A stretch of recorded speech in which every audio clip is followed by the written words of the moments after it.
Здравствуйте, мои дорогие подписчики! Добро пожаловать на наш канал! Не забудьте подписаться на наш канал, чтобы быть в курсе новых видео.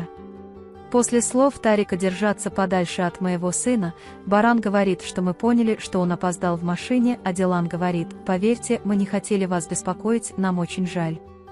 В тот момент, когда Чинар говорит: я занялся этим, а они действительно об этом не знали, Тарик ругает его и отправляет внутрь.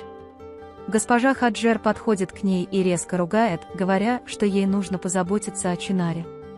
Когда Дилан и Баран приходят в их комнату, Дилан говорит, что было приятно провести время с Чинаром, но хотелось бы, чтобы они не так злились.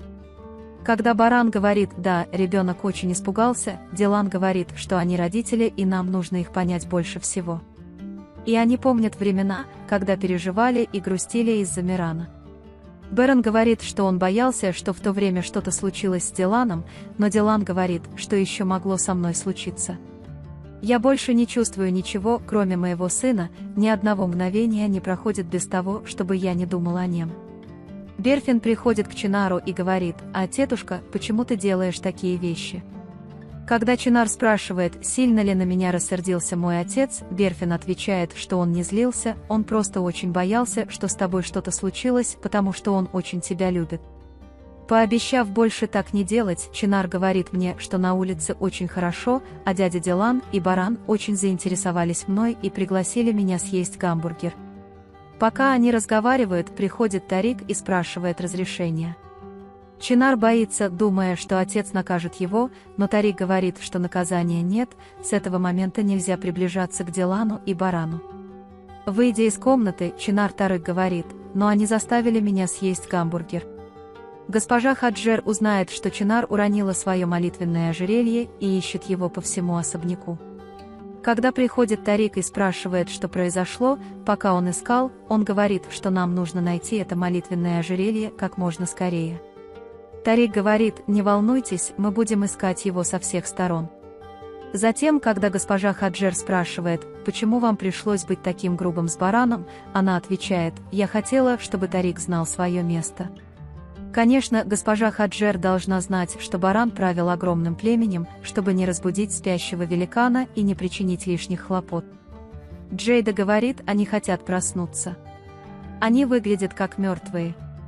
Все расходятся и начинают искать молитвенное ожерелье.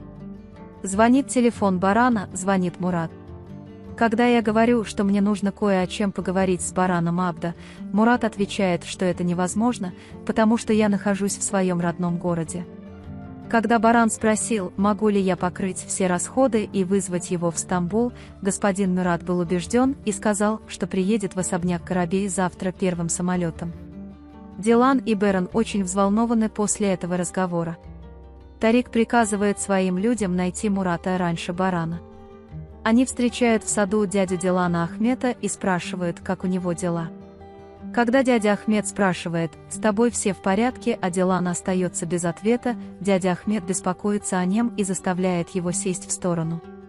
Когда она объясняет, что может перенести отсутствие Мирана, только думая, что он жив, дядя Ахмет оказывает ей моральную поддержку и просит помолиться. Госпожа Хаджер поручает персоналу дома найти молитвенное ожерелье. Когда Джейда говорит, что Тарик был очень привязан к Чинару, госпожа Хаджер говорит, что он делал это только для того, чтобы поставить Барана на место. Хотя Джейда говорит, что между Чинаром и Тариком существует связь, госпожа Хаджер не хочет в это верить. Затем, когда Джейда спрашивает, что если Баран и Дилан поймут, что Чинар – их сын, госпожа Хаджер отвечает, что Баран и Дилан никогда не узнают. В этот момент приходит Баран и слышит, как госпожа Хаджер говорит, что они никогда не узнают. Затем, когда она спросила, чего мы не знаем, госпожа Хаджер сказала: мы изменили любимые цветы Дилана. Давайте изменим их, даже не осознавая этого, чтобы наша дочь Дилан не грустила по ней. Хотя Баран не очень в этом убежден, госпожа Хаджер говорит, что пусть будет так.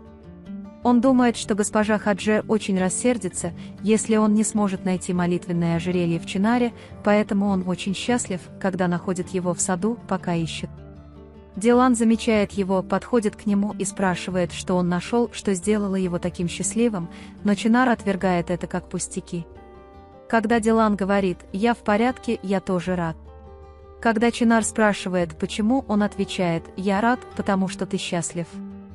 Чинар говорит Дилану, что радоваться нечему, и он далеко от меня. Чинар входит в комнату к Мирану и прячет свое молитвенное ожерелье между одеялом. В этот момент, когда госпожа Хаджер видит Чинара в комнате, она ругает его и прогоняет. Затем, когда он начинает обыскивать шкафы, приходит госпожа Хасиби, сотрудница дома, и говорит ему, что они искали повсюду, но не смогли его найти. Когда госпожа Баран и Дилан спрашивают, будут ли они теперь жить в особняке и нужно ли спрашивать совета по поводу еды, госпожа Хасар отвечает: «Я хозяйка этого дома, вам следует заняться своими делами», и отсылает их. Затем он говорит себе, что они не вечны. Дилан говорит, что Чинар грубо разговаривал с ней и говорит: «Я думаю, они очень злы за то время, когда она была с нами». Может быть, это Баран, разве ты не видел, как отец так жестоко обращается со своим ребенком? Пока Баран сидит в беседке, к нему приходит дядя Ахмед. Беран говорит, что пытается снова объединить нашу семью. Дядя Ахмед говорит, что у тебя есть эта сила, сын мой. Все подходят к столу ужинать, и пока Баран хочет сесть на свое обычное место, Тарик тоже кладет руку на тот же стул. После короткого взгляда Тарик сталкивается лицом к лицу со своей матерью и, вспомнив, что Баран сказал «нет», чтобы обидеть его, оставляет ему стул, говоря: «Вот, Баран». Во время ужина Дилан и Баран постоянно заботятся о Чинаре и пытаются его накормить. Пока они заботятся, Тарику и остальным становится не по себе. Когда Чинар не может разрезать мясо и говорит ему оставить это взрослым, Тарик Баран говорит, что может сделать это сам. Пока Баран поворачивается к Тарику и говорит, что нож для стейка острый, Чинар выскальзывает нож и порезает себе палец. Пока Дилан и Баран жалеют Чинара, Тарик злится на Чинара и отправляет его в свою комнату. Дилан не выдерживает этого и говорит, что нам нужно хотя бы сделать перевязку. Мисс Хасар говорит, что Дилан, мать моей дочери, позаботится об этом. Вкус стола портится, и Дилан и Беран покидают стол.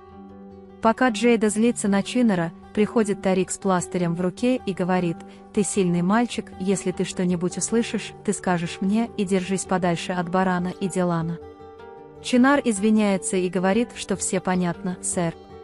Беран очень зол на случившееся, но Дилан пытается его успокоить, говоря, что это другая семья, но мы не можем им мешать. Дилан Чинар говорит, что не может есть, и готовит для нее молоко и печенье. Когда Беран видит его и спрашивает о нем, Дилан говорит: «Я не хочу, чтобы он ложился спать голодным, что мне делать?» Когда приходит дама Хасиби, Дилан спрашивает ее, в какой комнате находится Чинар. Госпожа Хасиби застенчиво говорит, что вещи остаются в этой кладовой. Пока Чинар голоден, но думает, что они разозлятся, если я пойду на кухню и поем, Дилан и Баран приходят к нему и говорят: «Мы принесли это для тебя». Однако Чинар в ответ говорит: «Мне не нужно то, что ты принес из-за его отца». Они оставляют объявление со словами: «Хорошо, я оставлю это здесь, можешь есть, если хочешь». Дилан и Беран приходят в их комнату и злятся, задаваясь вопросом, что значит сдать маленького ребенка на хранение в огромном особняке. «Джейда, я говорю Тарику, не привязывайся к этому ребенку. Ты злишься от ревности с тех пор, как Баран пришел в особняк. Ты не отец Чинара». Когда она кричит «Баран», ее отец, Тарик, хватает Джейду за подбородок. Выходит из комнаты, говоря, что если держать язык за зубами, никто ничему не научится. Когда Беран приносит Дилану молоко и печенье, он видит, что тот спит, и садится рядом с ним. Он гладит твои волосы и говорит: «Мы потеряли дни и месяцы, мы не можем их вернуть, даже если бы захотели, но время остановилось, мы теперь это наверстаем, я так скучал по тебе», и целует твоя щека. Затем он ложится на диван и наблюдает за Диланом. Они просыпаются рано утром, не в силах заснуть и с волнением ждут приезда Мурата. Он задается вопросом, действительно ли Абда знает о местонахождении Мирана и рассказал ли Абда ему все, что знает. Он рассказывает Барану о том, что у него на уме. Звонит человек Тарика и злится, когда узнает, что люди Барана привезли Мурата в Стамбул. Пока госпожа Хаджер говорит о том, что она не может найти молитвенное ожерелье, они меняют тему, когда приходят Джейда и Дилан. Он зовет Дилана и предлагает: «Давай вместе выпьем кофе и поговорим о развитии ребенка». Дилан принимает предложение, надеясь, что он согласится. Вы можете поделиться своим ценным мнением в разделе комментариев.